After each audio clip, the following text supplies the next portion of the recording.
بسم الله الرحمن الرحيم الحمد لله كما هو أهله اللهم صل على محمد وآل محمد السلام عليكم ورحمة الله وبركاته اللهم عجل لوليك الفرج واجعلنا من أنصاره وأعوانه والمستشهدين بين يديه يا أرحم الراحمين. Le Mahdi est-il un mythe ou une réalité? Une question douloureuse, certes, mais qui malheureusement s'impose. Au vu des tonnes d'infox et de désinformations qui ont été déversées autour du sujet du Mahdi, nous sommes obligés aujourd'hui en tant que musulmans de nous poser la question de savoir est-ce que le Mahdi est-il un mythe ou une réalité? Y a-t-il des versets du Saint-Coran? Y a-t-il des hadiths authentiques du prophète sallallahu alayhi wa sallam qui annoncent l'arrivée du Mahdi? Quelle sera sa mission quand il va apparaître? Quand il viendra, nous savons que ça coïncidera avec l'arrivée de Jésus-Christ. Quel est le rapport entre le Mahdi et Jésus-Christ alayhi salam? Et quand il apparaîtra, quelle sera l'image du monde qui viendra après lui? Inch'Allah ta'ala, ce sont ces types de questions que nous allons aborder dans ces vidéos que nous allons entamer aujourd'hui, Inch'Allah ta'ala, dans le cadre de la présentation de qui est le Mahdi, quelle est sa mission et quel sera, disons, quel est notre devoir, nous, en tant que musulmans, envers le Mahdi. Le Mahdi, il est né en l'an 255 après l'Hégire. On va essayer de voir les polémiques. Comment est-ce qu'un homme peut vivre plus de 1100, 1200, 1300 ans? On verra ces polémiques-là, Inch'Allah ta'ala. Mais aujourd'hui, dans cette phase purement introductive, nous allons essayer de vous prouver que le prophète a annoncé l'arrivée du Mahdi, mais il l'a annoncé en le ralliant aux 12 califes qu'il avait déjà annoncés. Tout le monde sait que dans les livres sunnites comme dans les livres chiites, le prophète a dit, et c'est dans Bukhari, c'est dans Muslim, c'est dans Al-Kafi, c'est dans Bihar al-Anwar, il a dit Yakunu ba'di ithna ashar khalifa. Le prophète a dit, il y aura après moi 12 califes. 12 califes, et il a dit Al-Khulafa'u min ahli bayti. Il dit ces 12 califes-là sont des membres de ce qu'on appelle Ahlul Bayt alayhi salam. Et qu'est-ce qu'il a fait? Il a de façon chronologique et pédagogique rappelé à l'humanité que nous avons besoin de reconnaître ces 12 imams si nous voulons rester connectés. Et c'est là qu'on parle de l'idée de Bay'a. Tellement que le fait d'être connecté aux imams et aux khalifes qui viendront est important, le prophète a dit, et c'est dans Sahih al-Bukhari, il a dit « Man mata wa laysa fi unuqihi bay'a mata mitatan jahiliya » Celui parmi vous les musulmans qui va mourir sans qu'il n'ait fait bay'a, sans qu'il n'ait une allégeance à un des imams ou à moi ou à l'un de mes khalifes, c'est comme s'il est mort comme étant un homme musulman, comme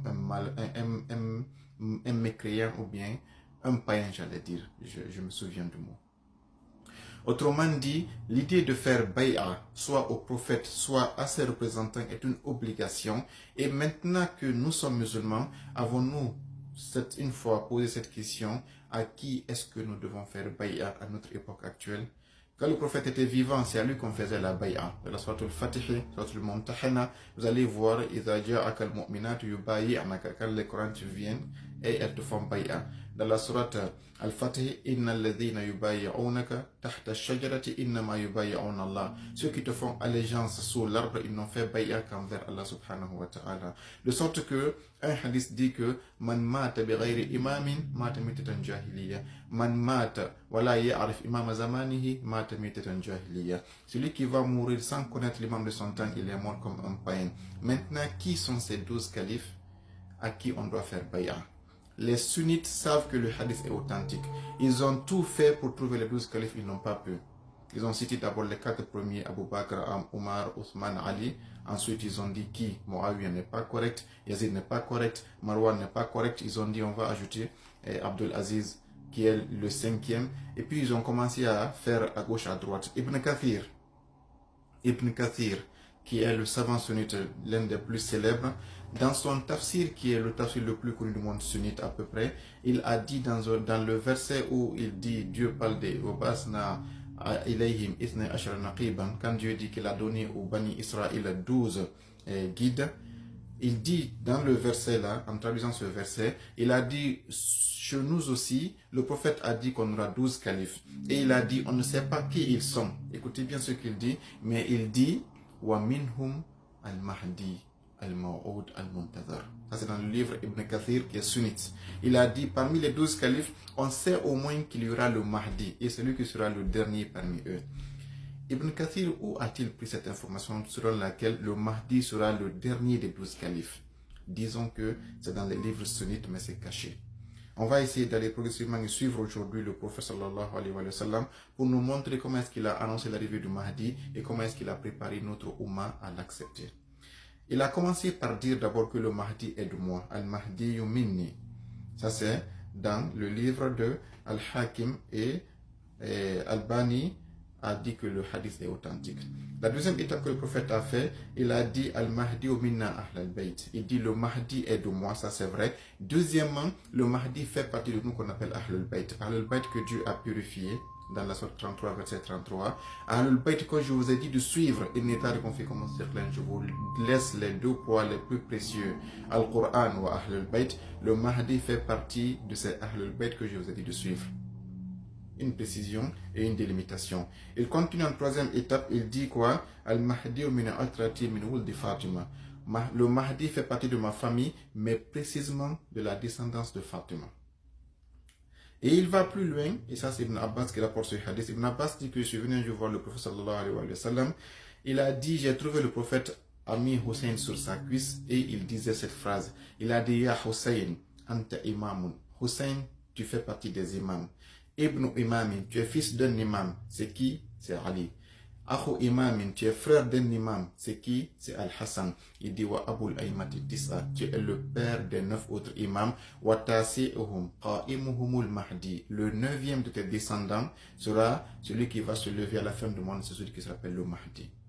Et donc, vous voyez, il a dit, tu es imam, ça fait 1, tu es fils d'imam, ça fait 2, tu es frère d'imam, ça fait 3, et tu es père de 9 imams. 9 plus 3, ça fait 12. Les 12 califes que le prophète nous avait dit de suivre, le prophète dit c'est Ali, Hassan, Hussein et les 9 fils de Hussein, autrement dit, les 12 imams. Et donc, le dernier sera le Mahdi. Ça aussi, le prophète l'a précisé. Et il est allé plus loin. Il a dit, Al-A'immatu ba'di ithna ashara. Il a dit, les imams après moi, ils sont en nombre de 12. Il dit 9 viendront de Hussein alayhi salam. Donc Ibn Kathir, c'est après avoir connu toutes ces informations, il dit que les 12 califes que le prophète nous a donnés, le 12e parmi ces 12 califes sera le Mahdi. Or le prophète nous a dit que quiconque vivra sans faire bay'a à un de ces califes est mort comme un païen. Ce qui, en recoupant ces informations, nous montre que nous les musulmans qui vivons à la fin du monde, nous avons tous l'obligation de faire bay'a à l'imam al-Mahdi. Et parmi tous les musulmans, de gauche à droite, seuls les chiites se lèvent chaque matin après la prière de Fajr, ils ont une invocation qu'on appelle Dua al-Ahad, l'invocation de l'engagement. Ils disent dans cette invocation, Allahumma inni ujaddidu lahu fi sabihati yawmi hadha ahdan wa aqdan wa bay'atan lahu fi unuqi la azulu anha wa la azulu anha abada. Il dit chaque matin, Dieu, je renouvelle ce matin aussi envers l'imam al-Mahdi mon engagement, mon allégeance, et je reconnais qu'il est mon imam et je reste sur cet engagement et je ne varierai pas jusqu'à mon dernier souffle. Ça c'est ce que le prophète l'a recommandé de faire et seuls les chiites le font. Et donc l'idée du Mahdi ici dans cette phase introductive est très fondamentale. Les sunnites nous font croire que le Mahdi est une question chiite. Ils vont essayer de dire qu'il n'existe pas. S'ils disent qu'il existe, non, il ne vient pas de Hussein, il vient de Hassan.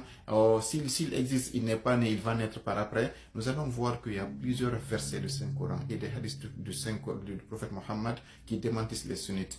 Et on verra que les sunnites eux-mêmes, dans leur livre, ils ont donné une grande partie à l'imam al-Mahdi, mais malheureusement, ils n'en parlent pas. Vous allez voir que Ibn Kathir, il a un livre qui s'appelle Bidaya wa Nihaya. Il a Faslun fi ma ja'a anil Mahdi wa annahu al-imamul sani ashar. Il a un chapitre qui est consacré au Mahdi. Abu Daoud, qui est l'un des savants sunnites, qui est l'un des auteurs les plus connus, dans son livre Sunan Abu Daoud, il a dit Babun fi ma ja'a anil Mahdi. Il y a tout un chapitre, tellement que les hadiths sont nombreux.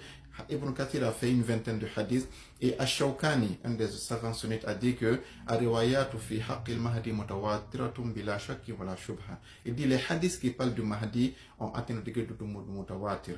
Il y a des hadiths da'if, Hassan, Jaïd, Sahih, Mutawatir. Mutawatir est le degré d'authenticité du Saint-Coran. Les sunnites disent que les hadiths qui parlent du Mahdi sont aussi authentiques que le Saint-Coran. Mais malheureusement, vous allez voir, dans toute l'année, ils ne vont jamais faire une conférence sur le Mahdi. Inch'Allah, dans les vidéos qui viendront, nous allons voir qui est le Mahdi, quels sont les versets qui parlent de lui et quel est notre devoir envers lui, Inch'Allah.